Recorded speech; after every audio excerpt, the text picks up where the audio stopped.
compañero Pablo Iglesias. Señor Iglesias, buenas noches. Gracias por venir. Muy bien, muy bien.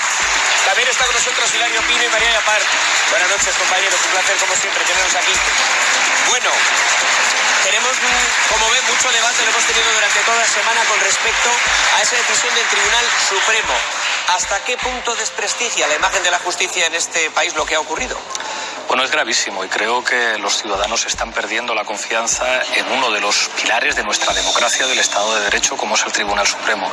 Recapitulando, para que entendamos lo que ha pasado, la sala competente del Tribunal Supremo, la competente en materia fiscal, después de un pleito que inicia el Ayuntamiento de Rivas, dice que el derecho en España da la razón a las familias que no tenían que haber pagado el impuesto de las hipotecas, que se lo tienen que devolver y que son los bancos los que tienen que pagar ese impuesto. Bueno, hasta aquí todo bien, se ha hecho justicia, efectivamente el derecho puede defender a la gente corriente y resulta que en una decisión sin precedentes, a toda velocidad, un tal Díez Picazo, que nadie sabía quién era, y que resulta que es un señor que había trabajado para la banca como profesor en una universidad de la banca y cuya familia había defendido a los bancos, interviene para decir que no, que esa decisión no puede ser, que esto puede ser gravísimo para la situación social y que hay que cambiarla. Y resulta que ese señor es determinante en la votación de los magistrados del Supremo, que de repente cambian la decisión de la sala competente y dan la razón a la banca, algo por completo escandaloso. A partir de ahí, ¿qué ocurre?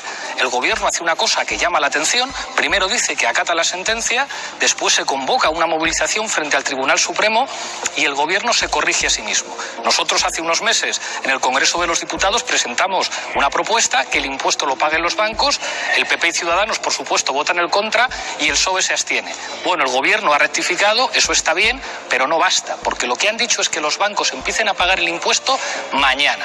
Y lo que está diciendo la gente en España es que se cumpla lo que dijo esa sentencia de la sala competente del Tribunal Supremo y que a las familias españolas le devuelvan el dinero. Es muy grave lo que ha pasado. Lo que ha pasado es que parece que la banca está por encima de la ley y eso no puede ser en democracia. Es decir, que no solo la banca paga los impuestos, sino que también lo haga con retroactividad, por lo menos desde el año 2014, como decía la sentencia. Así lo dijo el Tribunal Supremo. Esas familias tienen derecho, según la ley española, a que le devuelvan el dinero y no valen excusas. En los últimos 9 meses, de los beneficios que ha obtenido la banca, pagar ese impuesto supondría apenas el 4,5% de los beneficios, de lo que sacan en limpio.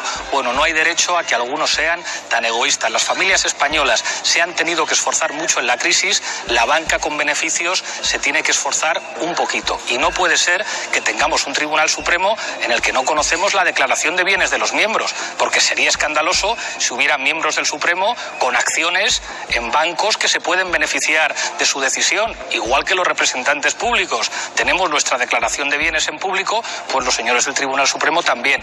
Esto sería una manera de funcionar más sensata y más democrática. Vamos a escuchar lo que al respecto de la manifestación convocada hoy frente al Supremo y también en distintas ciudades por parte de Izquierda Unida y Podemos, lo que han dicho los miembros de, por ejemplo, el Partido Socialista, como es el presidente de Gobierno, o el líder de la oposición, Pablo Casado. Vamos a escucharles. Podemos está llamando a la movilización en la calle contra la sentencia. Quería preguntarle si comparte esa llamada. Cada partido político es libre de hacer la oposición como considere. Nosotros creemos que la oposición se tiene que hacer en las instituciones. Para eso está el Congreso de los Diputados. Respetamos las decisiones de los tribunales y su independencia y que además no estamos de acuerdo con el populismo callejero que se intente hacer.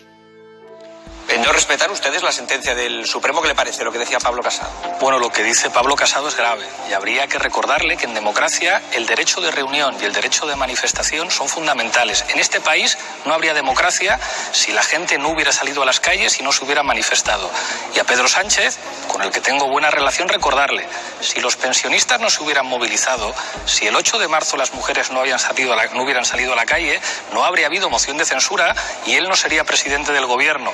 Y mucho ojo, si el gobierno ha decidido que a partir de mañana los bancos son los que tienen que pagar el impuesto, desdiciéndose de lo que hacía el Partido Socialista hace pocos meses, es porque la gente ha salido a la calle. Y hay que recordar a todo el mundo que en una democracia hacer concentraciones, hacer reuniones, hacer manifestaciones forma parte, bueno, pues de la salud democrática de un país. Y parece que a algunos les molesta el derecho de reunión y el derecho de manifestación.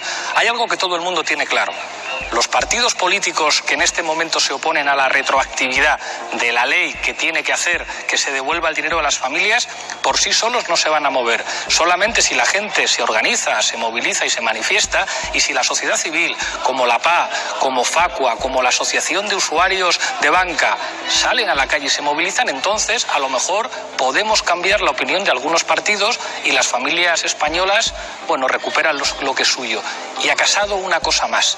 Ser patriota es defender a las familias frente a los bancos, no decir que tienes la bandera más grande. Hay un patriotismo que tiene que ver con las cosas de comer, con llegar a fin de mes, con que te devuelvan el dinero que es tuyo, y que no tiene que ver con la bandera más grande si luego en realidad eres un abogado defensor de los bancos. Me voy a ir con Hilario Pino. Adelante, Hilario. Señor Iglesias, ¿qué tal? Buenas noches. Buenas noches. Le quería preguntar en primer lugar si está satisfecho con la participación, con el nivel de participación que ha habido en las manifestaciones de hoy, si le parecen un éxito, y si no le parece peligroso sacar a la gente a la calle para deslegitimar las instituciones, en este caso el Poder Judicial y máxime el Supremo, teniendo en cuenta que llueve sobre mojado con el Supremo. Es histórico que la gente en España se manifieste frente a los juzgados y frente al Tribunal Supremo, más de 80 ciudades y pueblos de nuestro país, con movilizaciones que ojalá no se hubieran tenido que producir. Pero el problema es que se han producido porque ha habido un escándalo en este país. Hemos visto al Tribunal Supremo cambiar una sentencia de una manera extraña y sin precedentes. Hemos visto a un señor que trabajó para la banca, un señor cuya familia defendió a la banca, intervenir como miembro del Poder Judicial para hacer algo que no se había visto en este país y que es muy grave. Y la gente en España tiene la sensación de que la ley es igual para todos, salvo si eres banquero. Si eres de la banca, entonces la ley no es igual. Y cuando una sentencia no me gusta, eso, incito a la gente que salga a la calle porque hay posibilidades de recurrir. Es decir, que hay una vía para defenderse frente a una sentencia injusta. Le hablo de la deslegitimación de un tribunal tan importante como el Supremo. Y está muy bien recurrir, pero en democracia manifestarse es legítimo, manifestarse cívicamente. Y lo que hemos visto es absolutamente escandaloso. Y claro que habrá que presentar recursos. El Ayuntamiento de Rivas ha hecho una demostración de cómo la ley puede ponerse a veces del lado de la mayoría social. Pero hombre, en democracia, si se produce un escándalo, los ciudadanos es razonable que salgan a protestar. Y yo creo que sería muy peligroso que en este país alguien diga que el hecho de que se produzcan manifestaciones deslegitima al Poder Judicial. Lo que deslegitima al Poder Judicial es que haya señores en el Tribunal Supremo cuya declaración de bienes no la conocemos, o que el señor Díez Picazo cambie una sentencia al parecer presionado por los bancos. Eso deslegitima al Poder Judicial. Más. ¿No le parece, no está convencido, como muchos de los ciudadanos, de que la banca va a encontrar métodos para recuperar ese dinero que está perdiendo de esa forma? Me encanta que me hagas esa pregunta. ¿Y hay alguna forma de evitarlo? Claro que sí. Hay algunos que dicen que si la banca tiene que pagar los impuestos, al final nos lo van a hacer pagar a los ciudadanos a través de las comisiones. Y algunos dicen que esto es, digamos, como las leyes de la naturaleza. Esto es como cuando llueve te mojas. Pues no, no es verdad. Siempre gana la banca. No siempre gana la banca. La banca gana si la banca tiene muchos amigos en el poder político. Si la banca aplica condiciones abusivas o comisiones abusivas, hay una cosa que se llama Parlamento Español, que puede hacer leyes que sirvan para sancionar, en este caso a la banca. Si tú, Hilario, te saltas un semáforo, vas a pagar una multa. Bueno, pues si la banca se salta un semáforo, tendrá que pagar la multa también. Y hay otra cosa que podemos hacer. Subir comisiones no es ilegal, o poner más alto el dinero, efectivamente, todas las tasas, no es ilegal. Pero eso solo es posible si todos los bancos suben las comisiones al mismo tiempo, porque habría un oligopolio. ¿Y le parece tan difícil que eso ocurra? Si eso ocurra, ¿qué tendríamos que hacer? Imaginemos, Hilario, que todos los bancos se ponen de acuerdo para subir las comisiones a todos los ciudadanos que nos están viendo en este programa. Pueden pasar dos cosas: que la Comisión Nacional del Mercado y la Competencia diga eso es una práctica oligopólica, ilegal, va contra el libre mercado y les vamos a sancionar. Pero si eso no ocurre, porque a lo mejor los banqueros tienen mucha influencia en la Comisión Nacional del Mercado y la Competencia. Usted muy inocente en este. Claro, es que debe ser que somos muy inocentes. Hay una cosa que todos los españoles tienen que saber. Los españoles que nos están viendo tienen que saber que Bankia, el 60% de Bankia nos lo hemos comprado los españoles. 22.000 millones de euros nos hemos gastado todos los españoles en comprar Bankia. Si hacemos que Bankia sea una banca pública, pues entonces va a ser muy difícil que un oligopolio de señores pueda estafar a la gente, porque para eso tiene que servir una banca pública, porque en esa banca tiene que haber gente que defienda los intereses de la gente. ¿Ya sabe usted cómo nos fue con la banca pública? Bueno, con lo que nos fue mal fue con los vergüenzas que se dejaban comprar por la banca privada. Hay algunos que dicen que los bancos nos van a robar sí o sí. Nos van a robar si los bancos controlan a los jueces y controlan a los políticos. Mi formación política no pide créditos a los bancos por algo muy sencillo. Si no debemos ni un duro como partido a los bancos, no hay ningún banquero que me pueda a mí llamar por teléfono y decir es que tu partido me debe dinero. Esa independencia que nosotros mantenemos nos permitirá, cuando gobernemos, que los bancos en este país no roben y no se rían de la gente. No porque nosotros seamos mejor que nadie, sino porque nosotros con los bancos no tenemos deudas. Y hay una cosa que los banqueros tienen que saber. En una democracia nadie está por encima de la democracia. Si el Parlamento legisla y esa ley no le gusta a la banca la tiene que cumplir igual que cualquier ciudadano. No puede ser que la banca controle a los jueces o que la banca controle a los políticos. Y quien diga que esto es imposible, pues es que no es demócrata. María Yapar. Señor Iglesias, ¿qué tal? Muy buenas noches. Devoluciones en caliente, venta de armas a Arabia Saudí, una ministra de Justicia hablando con el comisario Villarejo, negación a investigar los negocios de don Juan Carlos. Todo esto lo ha hecho el gobierno que usted apoya. ¿Está siendo demasiado condescendiente con Pedro Sánchez? Creo que no. Nosotros pedimos la dimisión. ¿A Mariano Rajoy usted le permitiría todo esto o pondría el grito en el cielo si lo hubiera hecho? Hombre, la diferencia es que nosotros hemos negociado unos presupuestos con el Partido Socialista, con el Gobierno de España, que permiten subir el salario mínimo a 900 euros, que permiten una ley contra las violencias machistas que evite para siempre situaciones o sentencias como la de la manada, que aumenta las dotaciones en dependencia, que devuelve la ayuda a los parados mayores de 52 años. Si yo pudiera pactar unos presupuestos así con Casado o con Rajoy, a lo mejor nos entendíamos. Nos hemos puesto de acuerdo, les hemos arrancado algunas cuestiones en términos de política económica que han hecho que hasta un medio de comunicación de derecha reconociera que ese acuerdo de presupuestos era el más de izquierdas en toda la historia de España. Y luego hay cosas en las que no estamos de acuerdo, porque el Partido Socialista y nosotros tenemos mucha diferencia. Los CIEs, yo propuse a Pedro Sánchez que fuéramos juntos, para que viera que eso es una cárcel. Y hay que acabar con eso. Es que usted los quería cerrar y no hemos oído nada en público sobre los CIEs, sí, sobre exigencias a Pedro Sánchez para que cierre los CIEs. Lo ha escuchado usted en público desde la tribuna parlamentaria. Sí, pero si revisa usted la hemeroteca... Desde junio, moción de censura. No, ¿Le ha exigido a usted a Pedro Sánchez que cierre los CIEs, por ejemplo? En público, insisto, en público se lo he exigido y le he propuesto en público que visitemos juntos desde la tribuna parlamentaria un CIE, para que vea que son centros de detención de migrantes. Cuando la ministra de Justicia, que fue una magnífica fiscal, que es una magnífica ministra, que es progresista, que hizo autocrítica, pero cuando se supo que estuvo con Villarejo, nosotros no distinguimos. Los que se vean con Villarejo, sean del PP o sean del PSOE, nosotros exigimos la dimisión. Con respecto a Arabia Saudí, en público, en tribuna parlamentaria, le dijimos al presidente del gobierno: presidente, esto es una vergüenza. Y usted no necesita hacer que nuestro país se humille vendiendo armas a una dictadura. Es una vergüenza, pero le compensa porque cree que va a conseguir otras cosas. Hombre, ¿es eso? Efectivamente, hay cosas en las que estamos en contra, pero si yo puedo negociar con el gobierno que le suben el salario mínimo a los españoles, sería un irresponsable si no lo hiciera. Si yo puedo negociar con el gobierno una reforma fiscal para que por fin paguen impuestos los que más tienen y podamos bajar los impuestos a la gente trabajadora, pues claro que lo voy a hacer porque es mi obligación. Señor Iglesias, entonces es que hubiera presupuestos. Pongámonos en el supuesto de que no los haya, porque la situación es verdad que se está complicando bastante. No hay presupuestos generales del Estado. Pedro Sánchez decide seguir gobernando y decide hacerlo a través de reales decretos. ¿Usted apoyaría esos reales decretos para seguir sosteniendo a Sánchez en la Moncloa? Voy a ser muy claro en esto. Yo creo que si no hay presupuestos sería sensato ir a elecciones generales. ¿Por qué? Porque si un gobierno pierde su mayoría parlamentaria, es lógico que el gobierno convoque elecciones. Pero la decisión no es mía, la decisión es del presidente del gobierno. Si en ese contexto el gobierno presenta leyes que sean buenas para los españoles, nosotros claro que las vamos a apoyar.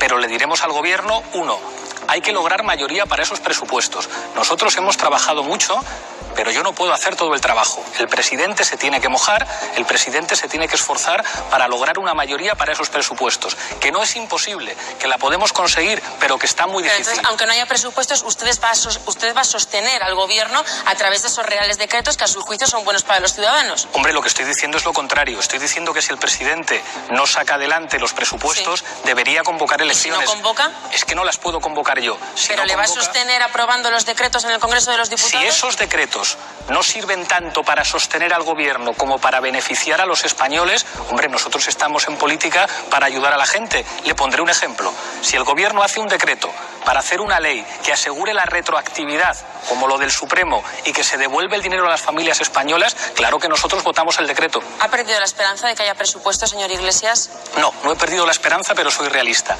Están difíciles, hay que esforzarse mucho y nosotros no podemos hacer todo el trabajo. El gobierno, voy a utilizar una expresión coloquial, se lo tiene que currar un poco. Yo creo que a veces al gobierno le han venido las cosas hechas, como en la moción de censura, en las que algunos trabajamos más que el gobierno para que saliera. En los presupuestos nosotros hemos trabajado mucho, pero yo no puedo sustituir al gobierno. El gobierno tiene que hacer su trabajo y se lo tiene que currar. Lo cierto es que, un momentito, ya que estamos hablando de elecciones, vamos a escuchar al presidente de gobierno. Bueno, le vamos a escuchar en muchas opiniones, porque con respecto al tema de las elecciones, como con respecto a muchos asuntos, tiene opiniones muy diversas, en función del día, que le pillemos.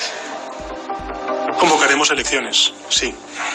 Cuanto antes, por supuesto. La voluntad es la de agotar esta legislatura. Nunca entró en nuestros planes agotar legislatura. No es un gobierno para 3 días, como ustedes comprenderán. La hoja de ruta tiene que ser la de la convocatoria de las elecciones anticipadas, con una hoja de ruta clara y definida hasta el final de la legislatura. Es una alternativa con un horizonte electoral. Este gobierno tiene intención de acabar la legislatura. ¿Con qué nos quedamos? Porque hay opiniones para todos los gustos. Sobre lo que digan los miembros del gobierno, pregúntenles a ellos. Sobre qué pensamos nosotros. ¿Sería bueno agotar la legislatura? Si logramos la mayoría de la moción de censura para los presupuestos, creo que sí, que sería lo sensato. ¿Qué es lo que toca hacer ahora? Con realismo, tratar de conseguir esa mayoría. Nosotros podemos ayudar, pero solos no podemos. Necesitamos que el gobierno se moje y entienda algo que tiene que ver con la nueva realidad política de España. Hay muchas formaciones políticas que se tienen que poner de acuerdo, que quieren hablar de muchas cosas, que exigen reconocimiento y respeto. Bueno, pues a partir de ahora en la historia de España cualquier presidente del gobierno va a tenerse que poner de acuerdo con muchos para sacar unos presupuestos adelante. Vamos a intentar sacarlos y si es así agotemos la legislatura. Si no es así, nosotros diremos al presidente que lo sensato es dar la voz a los españoles y que voten. Pero es que la decisión no es nuestra, la competencia es del presidente del gobierno. ¿Qué le parecen las declaraciones de Teresa Rodríguez de Podemos Andalucía, de Adelante Andalucía, hace apenas unas horas, en las que decía que Podemos tiene que ser una alternativa de gobierno, no una asistencia del gobierno? Tiene toda la razón. Por eso nosotros queremos gobernar. Nosotros aspiramos a gobernar en España. Ahora bien, ¿en España va a volver a haber un gobierno en solitario de un solo partido? No, eso se acabó. En España hay básicamente 2 alternativas en este momento. Un gobierno de extrema derecha, PP, Ciudadanos y eventualmente Vox, o un gobierno progresista, donde estemos nosotros y esté el Partido Socialista. Eso va a ocurrir también en muchas comunidades autónomas, va a ocurrir también en muchos ayuntamientos. Nosotros aspiramos a gobernar sabiendo que vamos a tener que gobernar seguramente con el Partido Socialista. A mí me gustaría que nosotros seamos la fuerza mayoritaria, pero de una manera o de otra vamos a tenernos que entender los diferentes partidos. Estoy de acuerdo con Teresa. Vamos a analizar cuáles han sido las políticas, los resultados de las mismas desde que Pedro Sánchez llegó al gobierno. ¿Cuál es la actualidad de su partido? Adelante, Andrea. Sí, hasta ahora Podemos ha jugado un papel importante porque sin sus diputados no habría prosperado la moción de censura contra Rajoy y esos diputados también son imprescindibles para sacar adelante las cuentas. Pero ¿qué papel juega exactamente el partido de Pablo Iglesias? Hay una foto, un momento que resume últimamente esa relación con el gobierno, es esta que tienen aquí del pasado 6 de septiembre. Ese día ambos pactaron un amplio acuerdo con medidas sociales, medidas como subir el salario mínimo a 900 euros, subir el IRPF a las rentas de más de 130.000 o equiparación de permisos de paternidad y maternidad. El paquete era mucho más amplio, pero para que esos presupuestos salgan adelante es necesario el apoyo de los independentistas. Así que Pablo Iglesias visitó hace poco a Oriol Junqueras en la cárcel para intentar convencerle. Estas son las imágenes. Una visita, como saben, no exenta de polémica. Tanto el Partido Popular como Ciudadanos le han acusado de negociar los números del gobierno con golpistas. Él defiende su encuentro. Nosotros hemos hecho nuestro trabajo. Y ahora, como dijo Pedro Sánchez, al gobierno le toca negociar como gobierno y se tienen que mover. Yo agradezco al señor Iglesias el apoyo a esta propuesta presupuestaria. Se lo agradezco. Pero también recuerdo la negociación en nombre del gobierno la hace el gobierno. Marcaba distancia ahí Pedro Sánchez, dice que quien manda es él, pero el Partido Popular y hasta Susana Díaz han puesto el foco en él, en Pablo Iglesias. ¿Por qué? Por esto. yo sí creo que es que el señor Iglesias está actuando como un vicepresidente en la sombra. Hay un papel o un reparto de papeles. Uno le hace el trabajo más sucio y el otro pues se queda con las gafas puestas. Y ha pasado del sorpaso de votar en contra de un presidente socialista a querer aparecer como si fuera un vicepresidente en la sombra.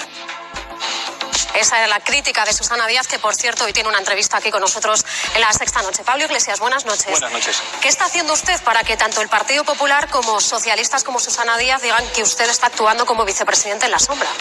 Yo lamento que Susana Díaz comparta argumentario con el Partido Popular. Creo que además a ella le gustaría estar en la Moncloa y le gustaría ser secretaria general del Partido Socialista y que Andalucía para ella es un segundo plato. Por eso creo que los andaluces, se merecen a alguien que asuma que Andalucía es su prioridad y que defienda mejor Andalucía, y creo que esas personas son Teresa Rodríguez y Maillo. A partir de ahí, que la derecha diga lo que quiera. Yo estoy haciendo mi trabajo. A propósito de la visita a Junqueras, guste o no guste, Junqueras representa la formación política que recibió muchos votos en las últimas elecciones en Cataluña. Fue la tercera fuerza política en Cataluña.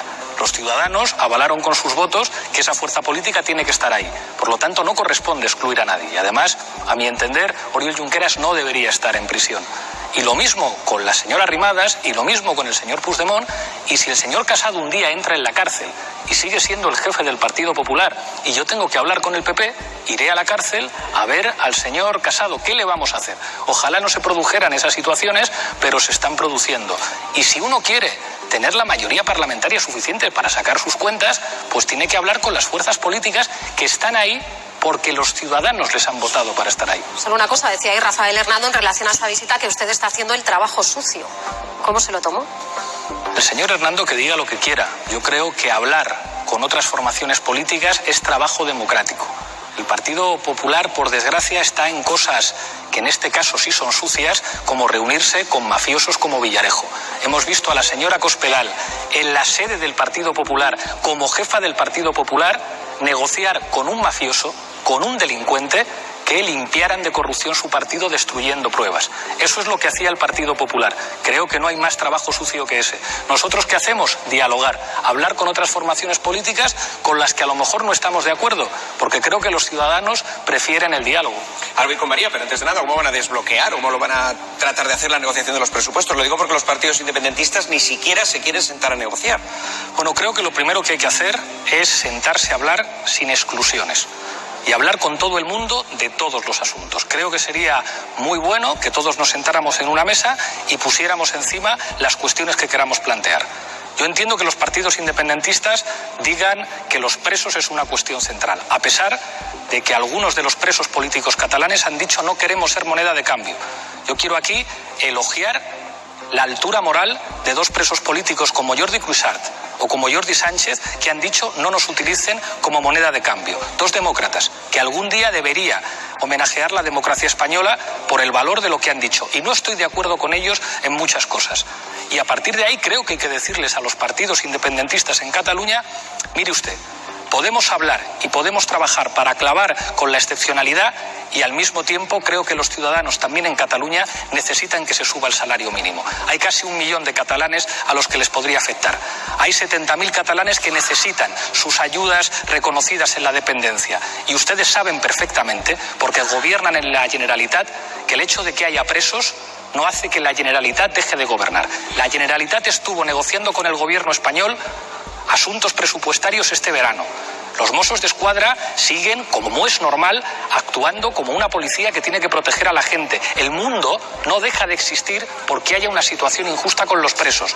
Entonces, hablemos de todo, hablemos de la excepcionalidad, busquemos un camino de gestión democrática al problema catalán y al mismo tiempo tratemos de ponernos de acuerdo en unos presupuestos que son muy buenos para la gente en Cataluña y para la gente en España. ¿Cree usted que en España hay presos políticos? Lo digo porque ha empleado 2 veces la expresión. Pues si lo digo es porque lo creo. Efectivamente, y no estoy de acuerdo con ellos en muchas cosas. Yo no quiero que Cataluña se vaya de España, yo quiero que construyamos un país con espíritu republicano, con otro estilo, en el que pueda caber Cataluña, en el que puedan caber todas las gentes y pueblos de este país. Pero creo que el señor Junqueras, que el señor Cuixart, que el señor Sánchez no deberían estar en la cárcel y que están en la cárcel por razones políticas, en un país donde hemos padecido la impunidad de corruptos sin escrúpulos.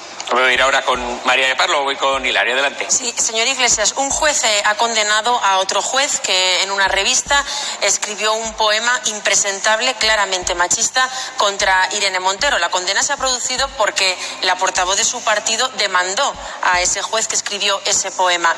La pregunta es, ¿las letras del rapero Valtonyc son libertad de expresión y un poema contra un político o contra una política no lo son? ¿Dónde está el límite, señor Iglesias? Gracias por la pregunta.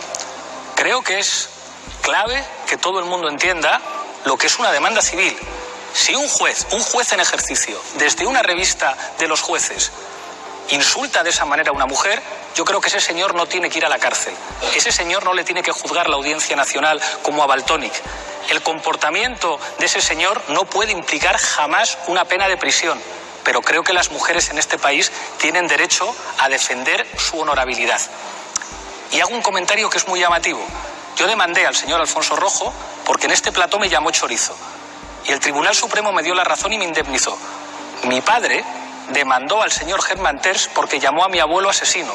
Y un tribunal le dio la razón y tendrá que ser indemnizado. Y sin embargo, cuando somos hombres los demandantes, no se genera ninguna polémica. Y cuando un juez en ejercicio llama puta a Irene Montero, de repente se monta un escándalo por la libertad de expresión.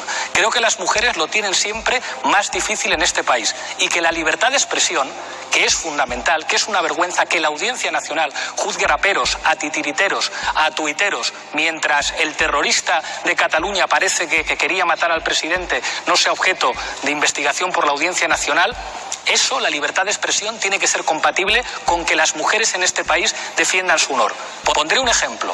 Si alguien dijera que una periodista en un medio de comunicación está prosperando profesionalmente por quién es su pareja, esa persona podrá dejarlo pasar, pero si no quiere dejarlo pasar, yo creo que tendría todo su derecho a través de una demanda civil entre particulares a restituir su honor, porque las mujeres siempre lo tienen más difícil en España. Entonces, una demanda civil contra el rapero Valtonyc, ¿usted lo hubiera defendido? Si un juez hubiera dicho al rapero Valtonyc, usted con sus letras está ofendiendo. Si un particular que se sintiera ofendido, sí. Hombre, claro, si un particular se sintiera ofendido personalmente por una letra de un rapero, que presente una demanda civil.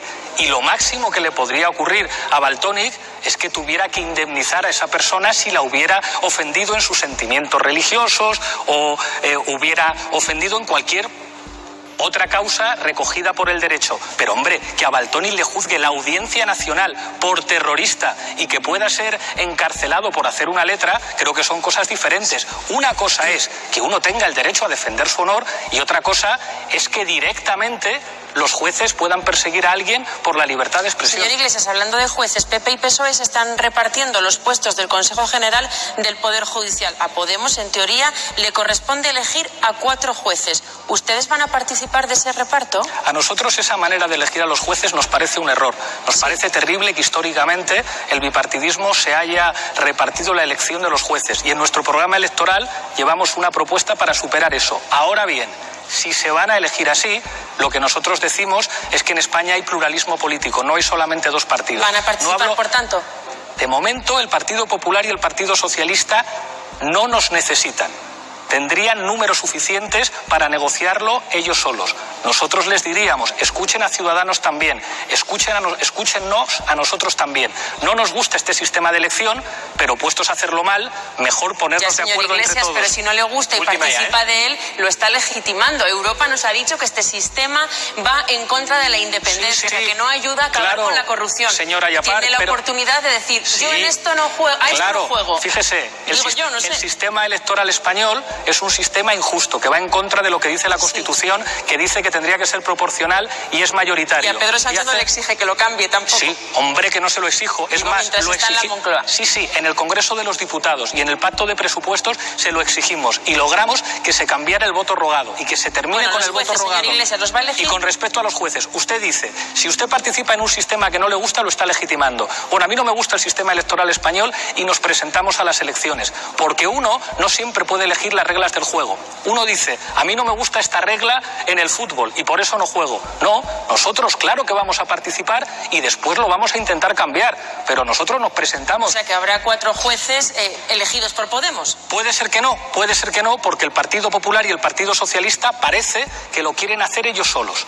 Si en lugar de hacerlo ellos solos nos ponemos de acuerdo diferentes fuerzas políticas, no para que haya jueces de partido, sino elegir a los jueces y juezas más profesionales, con mejor capacidad profesional acreditada, creo que nos irá mejor. Lo que yo creo es que si los vuelven a elegir los mismos de siempre, nos va a ir peor. Pero hombre, yo creo que los ciudadanos no han votado que a los jueces, si los tienen que elegir los partidos, los elijan los de siempre. Al menos que cuenten con el resto de fuerzas políticas. Los ciudadanos castigarán, señor Iglesias, a Podemos si los presupuestos, en esos presupuestos en los que usted tanto se está empeñando, no salen adelante y a cambio se ha tenido usted que tragar todos los sapos que comentaba María y alguno más. Y esos presupuestos no salen. ¿Lo pagará Podemos en las urnas? Yo creo que los ciudadanos elegirán con justicia y cuando lleguen las elecciones veremos qué resultado tenemos cada uno.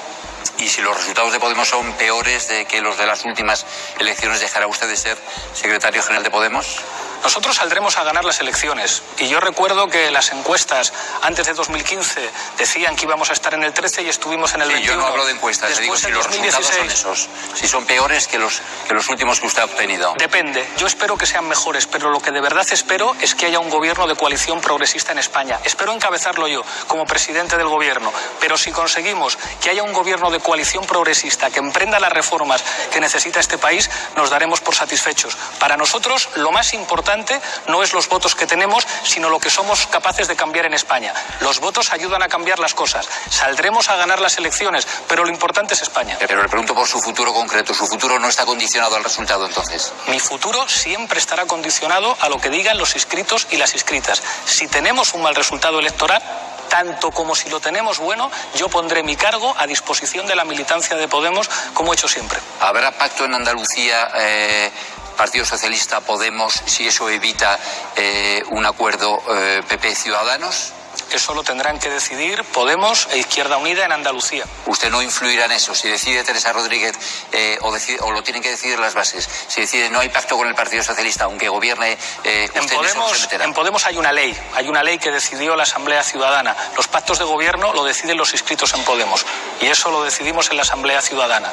En el caso de un pacto en Andalucía, la soberanía es de Podemos Andalucía y en este caso de Izquierda Unida Andalucía y yo respetaré la decisión que tomen, que además estoy convencido que será la correcta. Más preguntas sobre Podemos. ¿Cómo entiende usted que un partido que arrancó como arrancó, intentando conquistar los cielos, sea ahora un partido no de la ruptura, sino del consenso, y que haya tanta crisis interna en Podemos?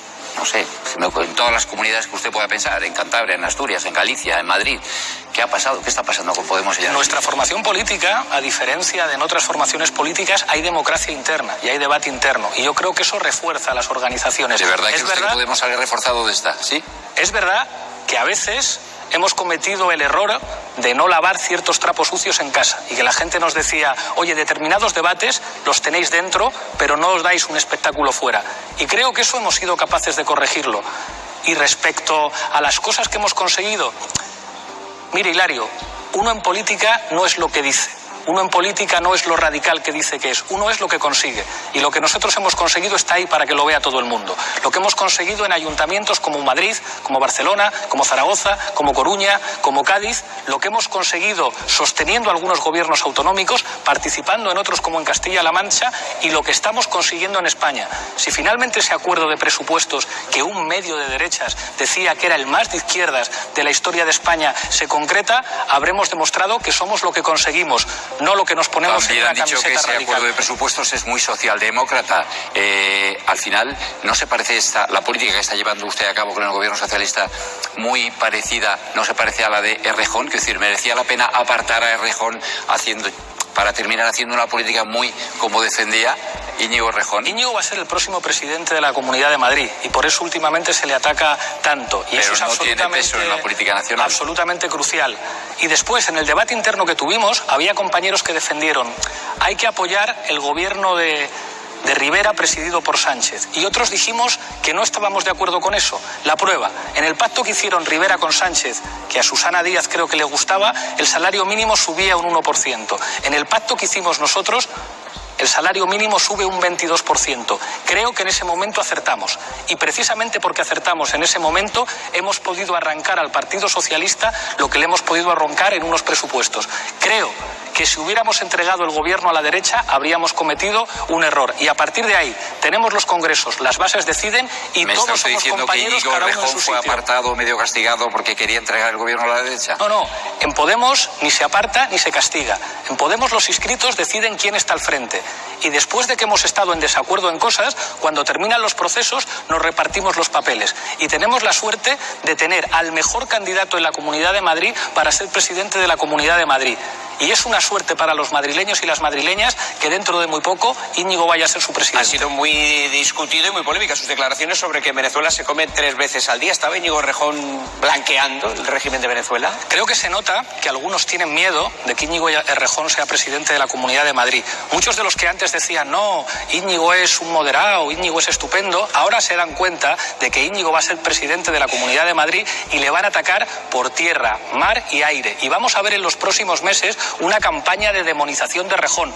Eso es señal de que lo estamos haciendo bien y de que Íñigo va a ser presidente de la Comunidad de Madrid. Íñigo ha sido enormemente sensato. ¿Cómo va a estar Íñigo a favor de que nos parezcamos a un país que está en una situación de crisis económica? Pero creo que ha defendido lo mismo que defiende José Luis Rodríguez Zapatero: diálogo y sentido común para resolver los problemas. Ahora bien, que todo el mundo lo sepa, en los próximos meses le van a atacar. ¿Por qué le van a atacar? Porque ahora puede ser presidente de la Comunidad de Madrid y eso preocupa mucho a la extrema derecha. Vamos con otro problema que parece enquistado.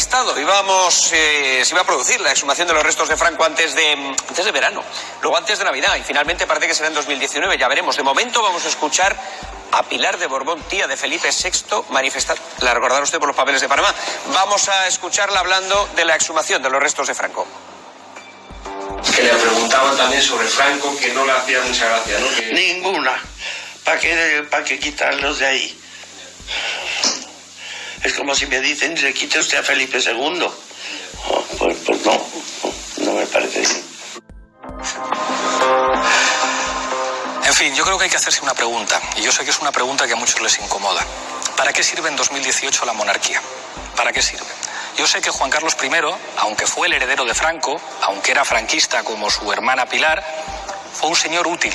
Gracias a Juan Carlos I, los militares no dieron un golpe de Estado en España. O lo dieron, pero no les terminó de salir, a pesar del papel no aclarado del todo de Juan Carlos I en el golpe de Estado. Pero fue útil para que España fuera una democracia homologable a la europea.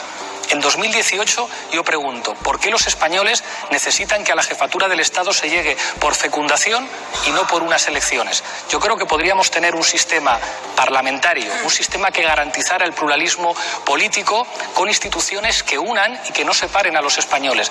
Yo creo que la monarquía, cada vez a más jóvenes, les produce una sensación de extrañeza. De esto es una cosa del pasado, no tiene ningún sentido que en un país moderno del siglo XXI, bueno, pues tengamos que tragar con que el jefe del Estado se elige por fecundación. Y hay algunos que dicen, puede haber democracias con monarquías y democracias sin monarquías, y es verdad, pero podemos profundizar democráticamente. Un país en el que las personas del mismo sexo se puedan casar ha profundizado más en la democracia respecto a un país que prohíbe a los homosexuales casarse. Del mismo modo, un país en el que a la jefatura del Estado llega uno porque le han votado, y a lo mejor en España Felipe VI podría llegar a la jefatura del Estado presentándose a unas elecciones, es un país que ha profundizado más en la democracia. Y con respecto a Franco, no puede ser que los restos de un dictador criminal, del amigo de Hitler y de Mussolini, puedan descansar en la iglesia de la Almudena. La iglesia de la Almudena es un símbolo de los madrileños, un símbolo de la gente de Madrid. Los dictadores no pueden tener mausoleos de Estado ni pueden tener centros de peregrinación de fascistas nostálgicos. La democracia española en el siglo XXI se merece avanzar sin monarquía y sin homenajes a dictadores. ¿Conocía usted qué fechas maneja el gobierno para la exhumación de Franco?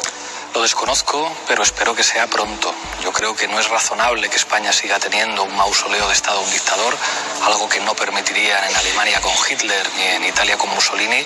Creo que la normalización democrática de sacar a Franco de ese mausoleo y que pueda reposar con toda la dignidad junto a su familia, pero hay que acabar con un monumento al fascismo como ese, y creo que sería buena noticia que fuera pronto, pero desconozco cuándo tiene previsto hacerlo el gobierno. ¿Y tenemos alguna fecha más concreta relativa a cuándo se van a eliminar las 4 medallas pensionadas del policía franquista Pacheco? Bueno, ya va siendo hora. Esto es un acuerdo que hicimos Pedro Sánchez y yo. Me consta que el ministro del Interior está trabajando en ello, pero cada día que pasa y este malnacido sigue cobrando una pensión, está humillando no solamente a las víctimas de la dictadura, a los que fueron torturados, sino a muchos policías y guardias civiles de nuestro país que han trabajado con arreglo a la ley protegiéndonos a todos. Deben desaparecer estas pensiones y hay que acabar con la impunidad de estos criminales. Billy el Niño debería ser juzgado en un tribunal, pero al menos que no tengamos que pasar la vergüenza de que cobra más que cualquier otro policía precisamente por haber sido un torturador. Por cierto, que sintió cuando vio las imágenes del policía Pacheco invitado en acto oficial en una comisaría de la Policía Nacional en Madrid. Vergüenza, y creo que la persona que le invitó debería dimitir y debería irse, porque la policía española no se merece eso. Tenemos una policía democrática y no podemos consentir que se le relacione con torturadores. Billy el Niño era el que torturaba a la gente que luchaba por la democracia en nuestro país. Creo que un país democrático no se puede permitir homenajear a alguien que aplicaba electricidad en los genitales de luchadores demócratas, a alguien que aplicaba la bolsa a lo más abyecto a lo que puede llegar la condición humana, que es torturar. Los torturadores deberían estar en la cárcel y tener un juicio justo. En España es ya repugnante que estos torturadores vivan en libertad y no hayan sido juzgados. Bueno, trabajemos para que les juzguen y de momento quitémosles las medallas y la pensión extra que cobran. Bueno, señor Iglesias, le vamos a someter a una prueba absolutamente inodora a la que sometemos a los políticos cada vez que nos visitan, y es al quién dijo qué, a que usted averigüe el autor de la frase que le vamos a poner. Sí, es un juego divertido al que sometemos a todos nuestros invitados. Tiene que saber que el récord lo sigue teniendo Alberto Garzón, por si esto le motiva. Le vi. Es muy sencillo, usted escucha una frase y tiene que adivinar quién la ha dicho. Vale. ¿Preparado? De acuerdo. Venga, pues vamos con la primera. Vengo del mundo del derecho y Kant es un referente, un gran filósofo y un gran jurista, pero no he leído a Kant. Albert Rivera. ¿Por qué está tan seguro? No lo sé, intuición. ¿Intuición de que Albert Rivera lea Kant o intuición de que Albert Rivera puede asegurar haber leído algo y luego resulta que no? Es que creo que lo dijo Albert Rivera en un debate conmigo, entonces lo recuerdo. Venga, yo quiero que salgamos ya de dudas. ¿Vamos allá? Vengo del mundo del derecho y Kant, desde luego, es un referente, ¿no?, de los pilares, no solo un gran filósofo, sino un gran jurista. Bueno, yo la verdad es que no he leído a Kant. Fue un debate en la Carlos III, es verdad que estaba usted y fue Carlos Alsina el que le preguntó, ¿pero usted ha leído a Kant? Y dijo, no he leído a Kant. Bueno, primer punto. Segunda frase. Los poderes públicos tienen la obligación de impulsar la práctica del golf. Los poderes públicos tienen la obligación de impulsar la práctica del golf. ¿Esto quién lo ha podido decir? La verdad es que no tengo ni idea. Voy a tener que adivinar así a... Por eliminación, ¿alguien de su partido podría haber dicho algo así? Alguien de mi partido que juegue al golf. No sé, ¿de qué partido? ¿A qué le huele esto a usted? No tengo ni idea. Hay uno del PP que lanza aceitunas, pero claro, eso es diferente al golf. La verdad es que no lo sé. ¿Lo resolvemos? De momento le pongo una cruz, pero...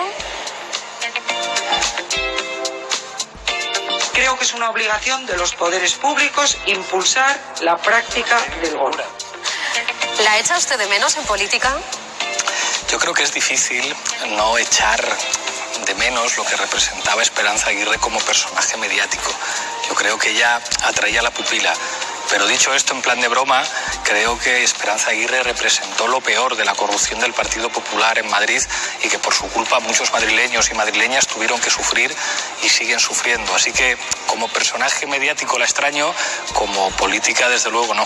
Tuvimos la oportunidad de verla, por cierto, en los 20 años de La Razón. La hemos invitado y esperamos que la señora Aguirre esté en este plató. Parece que va bien, que las próximas semanas quizá tenemos aquí a la expresidenta madrileña.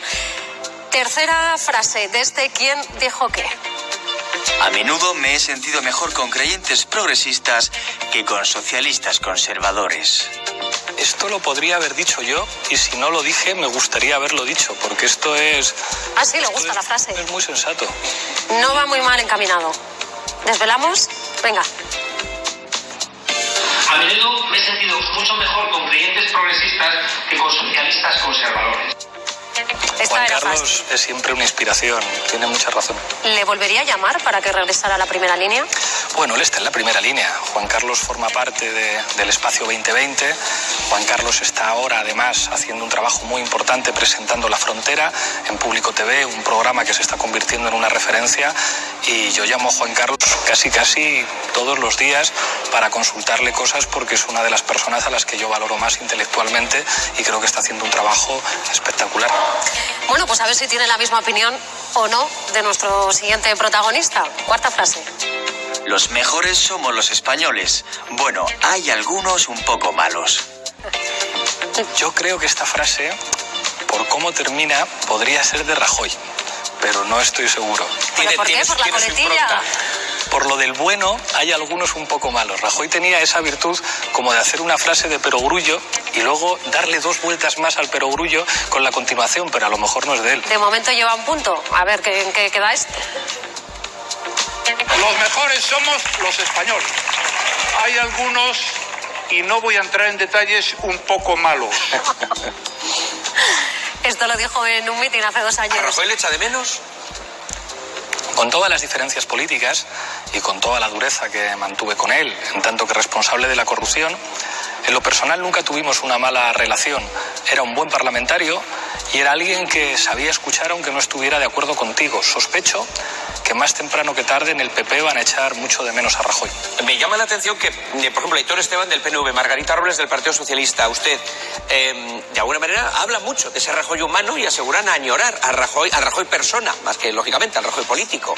¿Tienen algún contacto con él? ¿Mantienen algún contacto? Bueno, nos mandamos algún mensaje de vez en cuando. Siempre, bueno, pues supe que había fallecido su padre y le envié un mensaje de condolencias. Él siempre ha sido muy atento en lo personal y, a pesar de las diferencias políticas y de la dureza que hemos mantenido siempre, pues una mínima cordialidad y respeto siempre se ha mantenido y yo se lo agradezco y sí. Bueno, no sé si va a opinar el siguiente protagonista, porque es alguien, mujer o hombre, que ha pronunciado una frase sobre usted. Es para que le pongo en contexto, es esta. A veces a la inteligencia le mata la soberbia. ¿Quién ha podido decir esto? Esto yo creo que lo dijo Cayo Lara aquí en La Sexta Noche. ¿Puede ser? Vamos a verlo. Venga. A veces la inteligencia la mata la soberbia. Veo que nos ve. Nos vio la semana pasada. Claro que sí, y bueno, hay que aceptar la crítica. Yo tuve la oportunidad de conocer a Cayo, en muchas cosas estábamos de acuerdo, en otras no, y en un veterano siempre hay que escuchar la crítica, y de los veteranos se aprende mucho también. ¿Cómo le sentó esas palabras? Siempre hay que recibir la crítica con deportividad, y sobre todo cuando viene de gente que tiene mucha experiencia. Pues bueno, aunque a nadie le gusta que se metan con él, pero también de eso se aprende, y yo creo que hay que valorar las críticas que te hagan compañeros, porque creo que Cayo lo hace desde el compañerismo, y si es gente con mucha experiencia política, pues más, le agradezco la crítica. Bueno, hay que dar esas palabras. Vamos ya acabando el juego y la última frase es esta. Felipe González o Aznar son como drogadictos que necesitan tener esa presencia pública. De momento ha acertado 3 de 5. Creo que esta la voy a acertar también, esta es mía. ¿Sí? ¿Estás seguro? Sí, creo que sí. Venga. Felipe González de Aznar es como drogadictos que necesitan, digamos, tener esa presencia pública. Bueno, pero ¿es un mal del político esto de la presencia pública? Sí, es un peligro de adicción. La política genera adicción, y cuando esa adicción no se controla, pues nos podemos encontrar pues con expresidentes muchas veces que en lugar de echar una mano están más preocupados por llamar la atención. Yo, una de las razones por las que hablo bien de Zapatero es porque Zapatero se preocupa por ayudar y le cae siempre la del pulpo. Y sin embargo, creo que por desgracia Aznar y González a veces están más preocupados por llamar la atención y que les escuchen. Creo que es una adicción en la que todos podemos caer, y es muy bueno ser previsores, porque la política, como la participación en los medios que os voy a contar, a veces genera adicción. O sea, que cree que usted también podría sufrir ese síndrome de abstinencia cuando abandone la política. No sé si hay alguna metadona para superarlo. Yo creo que la mejor metadona para eso es leer mucho, ver muchas series y darte cuenta de que tu familia es siempre lo más importante. Bueno, pues señor Iglesias, no ha sido mal resultado. Habrá que hacer un desempate final con el señor Garzón. 3 de 5. No ha estado mal. Creo que era 5. 3 de 5 y la de Monedero yo bueno, creo la que de Monedero a medias, 3,5 le doy. Lástima que como casi todo en este programa sea sin remuneración económica, quiero decir para los concursos, claro. Bueno, como para las entrevistas. ¿Qué le vamos a hacer? No todo puede ser en unos 3 de 6, 3 de 6. Señor Iglesias, muchísimas gracias por haber estado en la sexta noche. Nosotros vamos a continuar en directo.